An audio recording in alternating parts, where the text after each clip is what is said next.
नमस्कार सभी को। दोस्तों, आपने कई बार सुना होगा कि भारत हमेशा से टू फ्रंट वार की तैयारी करके चलता है और ये दो फ्रंट होते हैं, चाइना और पाकिस्तान के।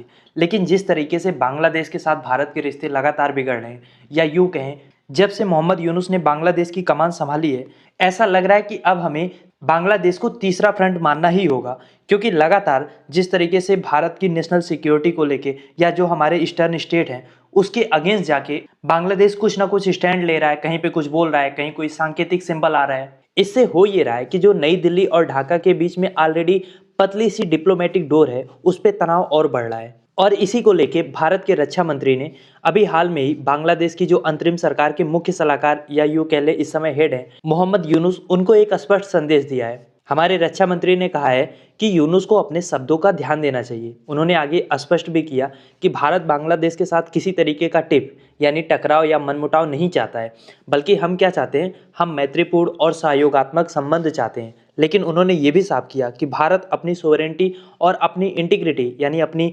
संप्रभुता और अखंडता के लिए उसके अगर कोई खिलाफ जा रहा है, किसी भी कदम को बर्दाश्त नहीं करेगा। और ये चेतावनी किसी आम राजनीतिक संदर्भ में नहीं आई है। देखिए, जब से अगस्त 2024 से शेख हसीना की सरकार गिरी है और डॉक्टर यूनुस के नेतृत्व में बांग्लादेश में अंतरिम सरकार का गठन हुआ है, तब से बांग्लादेश के कुछ कदमों और कुछ बयानों ने भारत की चिंताओं को लगातार कई गुना बढ़ा दिया है। और भारत कई बार वेट एंड वॉच की पॉलिसी अपनाता है कि हम चीज़ों को अवॉइड करते हैं कि ठीक है, मामला खुद ब खुद सेटल हो जाएगा या धीरे धीरे टेंशन कम हो जाएगी। लेकिन इस बार जो राजनाथ सिंह की ओर से चेतावनी आई है, वो यूनुस के किस बयान या किस कदम की वजह से आई है जिसको भारत इग्नोर नहीं कर पाया, इसको समझना बहुत जरूरी है। देखिए, राजनाथ सिंह की चेतावनी का जो इमीडिएट ट्रिगर है वो है ढाका द्वारा उठाया गया एक ऐसा कदम जिसको नई दिल्ली कम से कम विस्तारवादी और भड़काऊ मानता है।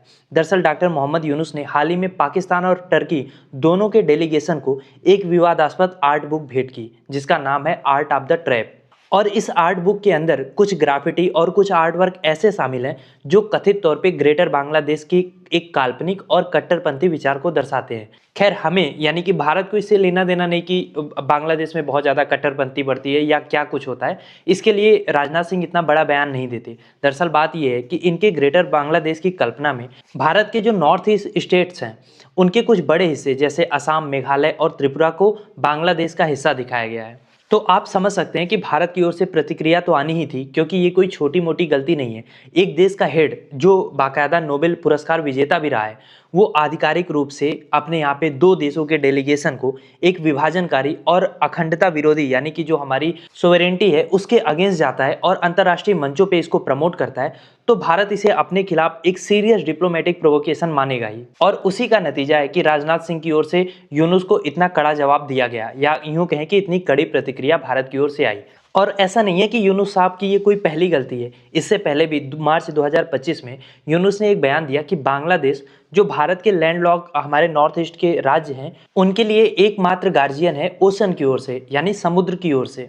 अब ये बयान हालांकि यूनुस चालाक आदमी है, कूटनीतिक भाषा में दिया था, लेकिन भारत की कनेक्टिविटी और जो हमारी समुद्री एक्सेस है उस पर जो ढाका अपना प्रभाव दिखा रहा था, एक तरीके से इनडायरेक्ट धमकी दे रहा था, इसको भारत ने भी समझा था। पर हमने उस पर कोई बहुत कड़ी प्रतिक्रिया नहीं दी थी। इस तरीके से यूनुस सरकार लगातार कैसे चाइना और पाकिस्तान की ओर झुक रहा है, भारत इस बात को भी समझ रहा है। इसीलिए भारत ने यूनुस के बयानों का जवाब केवल डिप्लोमेटिक वार्निंग से नहीं दिया है, बल्कि जो हमारा सबसे अल्ट्रा सेंसिटिव इलाका है जिसको हम चिकन नेक कहते हैं, सिलीगुड़ी कॉरिडोर, यहाँ पे हमने कई सारे मिलिट्री गैरिसन बनाना शुरू कर दिया है। यानी इस एरिया के एक्स्ट्रा सिक्योरिटी के लिए हम और ज़्यादा मिलिट्री की डिप्लॉयमेंट वहाँ पे करेंगे, जो अलग अलग हेड या अलग अलग कमांड के रूप में अलग अलग टुकड़ियों में वहाँ पे या अलग अलग एरिया में मौजूद रहेंगे। अब बात करते हैं कि सिलीगुड़ी कॉरिडोर इतना महत्वपूर्ण क्यों है। देखिए, सबसे पहली बात तो ये है कि ये पट्टी महज 20 से 22 किलोमीटर चौड़ी है और ये भारत का जो मेनलैंड है उसको हमारे जो उत्तर पूर्वी राज्य हैं अरुणाचल प्रदेश, असम, मेघालय, नागालैंड, मणिपुर, मिजोरम, त्रिपुरा,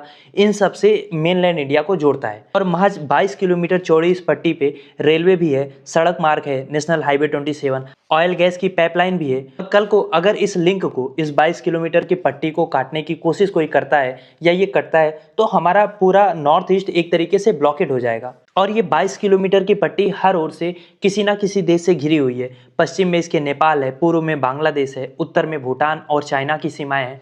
तो जब कहीं से भी इनमें से कोई सा भी देश हमारे अगेंस्ट जाता है तो सबसे पहला हमें अपनी जो सिलीगुड़ी कॉरिडोर है या जो हमारा चिकन नेक है उसको मजबूत करने की जरूरत पड़ती है। इसीलिए भारत ने इस पतली सी पट्टी को इमीडिएट और लॉन्ग टर्म सिक्योरिटी देने के लिए 3 नए आर्मी गैरिसन, जैसा कि मैं आपको बता रहा था, यहाँ बनाने की घोषणा की है और इसको इनफैक्ट ऑपरेशनल भी कर दिया गया है। इनमें से जो पहला गैरिसन होगा, जो पहला मिलिट्री का किला या टुकड़ी आप कह लो होगा, वो होगा लचित बोरफुन मिलिट्री स्टेशन, जो कि होगा धुबरी, असम में।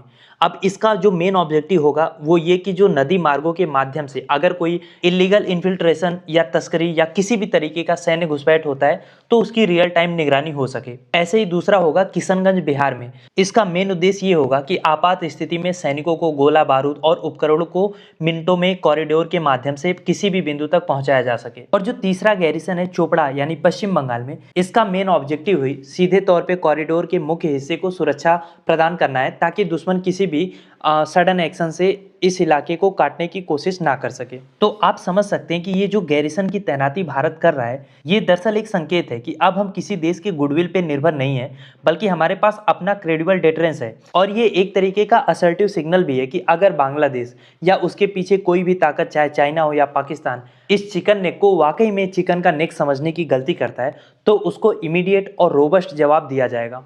अब अगर हम बात करें कि भारत और बांग्लादेश के रिश्ते अचानक से इतने बिगड़ क्यों गए, देखिए तनाव केवल बयानों की वजह से नहीं है, जो ढाका की विदेश नीति है उसमें वाकई में बुनियादी चेंज आ रहे हैं। जब शेख हसीना बांग्लादेश की प्रधानमंत्री थी उस समय बांग्लादेश को भारत का मजबूत सहयोगी माना जाता था। उनके कार्यकाल में जो भारत और बांग्लादेश के सीमा प्रबंधन है वो बेहतर हुए। भारत विरोधी जो भी चरमपंथी बांग्लादेश में थे उन पे भी शेख हसीना ने एक तरीके से लगाम लगाई हुई थी।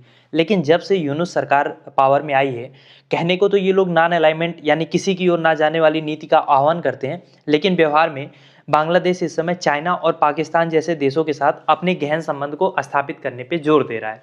इसके अलावा चाइना लगातार बांग्लादेश के जो भी बुनियादी ढांचे की परियोजनाएं हैं, जो भी वहाँ पे इंफ्रास्ट्रक्चर है, विशेष तौर पे बंदरगाह की बात करें या ऊर्जा क्षेत्र में, वहाँ पे भारी निवेश कर रहा है। जैसे पद्मा ब्रिज जो परियोजना है उसमें चीन का बहुत ज़्यादा पैसा लगा हुआ है, इम्पैक्ट है।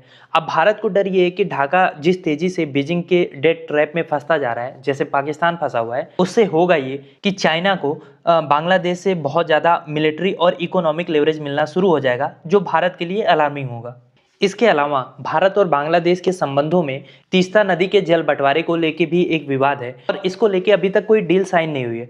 बांग्लादेश तीस्ता नदी के पानी में अधिक हिस्सेदारी मांग रहा है, लेकिन ये नदी हमारे बंगाल के कृषि और जीवन यापन के लिए भी बहुत ज्यादा जरूरी है। बंगाल के लिए तीस्ता का पानी जीवन रेखा की तरह है और यूनुस के सरकार में आने के बाद से ढाका इस मुद्दे को कुछ ज्यादा ही तेजी से उठा रहा है और भारत की आशंका ये है कि बांग्लादेश इस विवाद पर कहीं ना कहीं चाइना को मीडिएटर बनाने की कोशिश भी कर सकता है, जो भारत के लिए एक सीरियस डिप्लोमेटिक डिफीट होगी अगर ऐसा होता है। हालांकि भारत ऐसा होने नहीं देगा, पर अगर बांग्लादेश ये आवाज भी उठाता है तो भी ये बताएगा कि जो हमारे नेबरिंग देश हैं वहाँ पे हमारी प्रभाव या हमारा इम्पैक्ट कितना कम हो रहा है। इसके अलावा भारत कई बार अपनी डोमेस्टिक सप्लाई और अपने यहाँ पे इन्फ्लेशन को कंट्रोल करने के लिए प्याज वगैरह जैसी जो आवश्यक वस्तुएं हैं उनका बांग्लादेश में प्रतिबंध लगा देता है, उनको बांग्लादेश भेजता नहीं है। इसका इम्पैक्ट ये होता है कि बांग्लादेश में चीज़ें महंगी हो जाती है।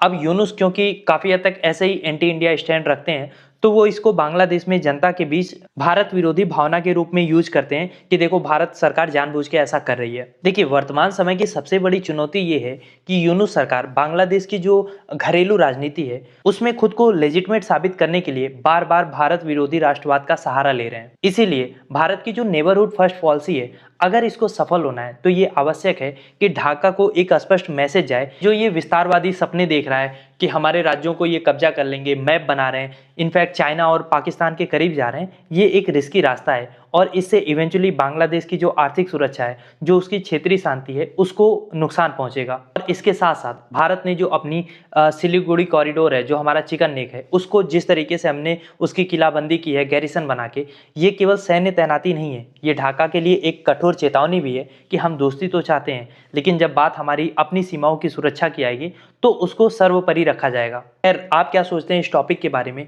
आपकी क्या राय है? इसको लिखिए कमेंट बॉक्स में।